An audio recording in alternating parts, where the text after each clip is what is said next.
Okay, so this prac is measuring the rate of respiration, and we're going to be looking at it in yeast. Okay, so you've got to remember then, yeast is a living organism, so it is going to respire. So it is going to produce carbon dioxide when we're looking at it. So the first thing I need to do, I need to measure 10 centimetre cubed of my yeast and pour it into my boiling tube. So when we're looking at control variables, this would be a control variable to make sure that I use 10 centimetre cubed every time. And how are we going to keep it the same? We are going to use a measuring cylinder. So I'm going to pour it into my boiling tube.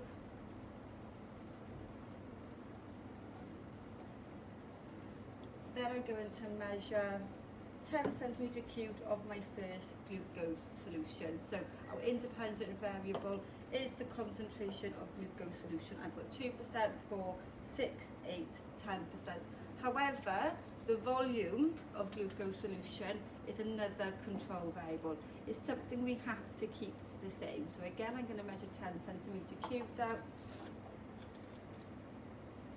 And I'm going to pour it into my boiling tube. When I do, I'm going to get my stirring rod and I'm going to give it a quick stir to make sure it's all mixed in. Then using a pipette,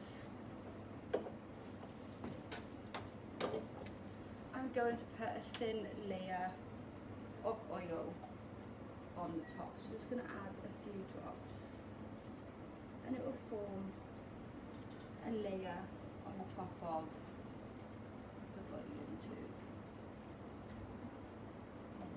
Drops. There we go. Then what you need to do, put your bun on top, and then you need to put your delivery tube into a beaker filled with water.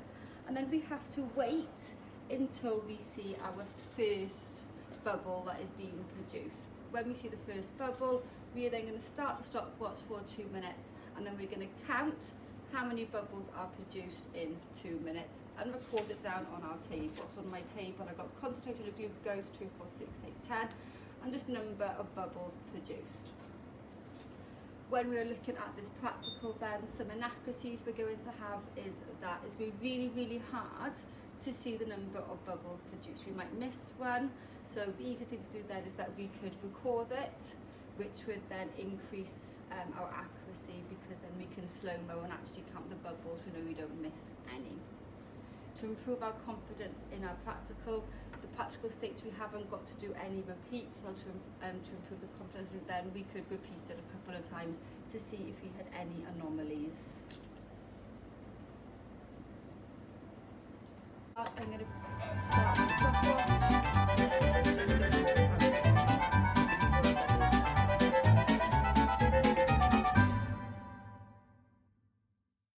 After the 2 minutes, then you're going to record your results down for the 2%. You would then repeat the exact same experiment for 4%, 6, 8, 10, and then you will get a set of results like I have here. As you can see, as we increase the concentration of glucose, we get more bubbles produced. Okay, those bubbles are going to be our carbon dioxide. Because if you've got more glucose in the solution, the yeast can respire a lot quicker because there's more glucose for it to break down and produce the carbon dioxide bubbles. This is the expected results to see, that as concentration increases, the number of bubbles should increase. Thank you.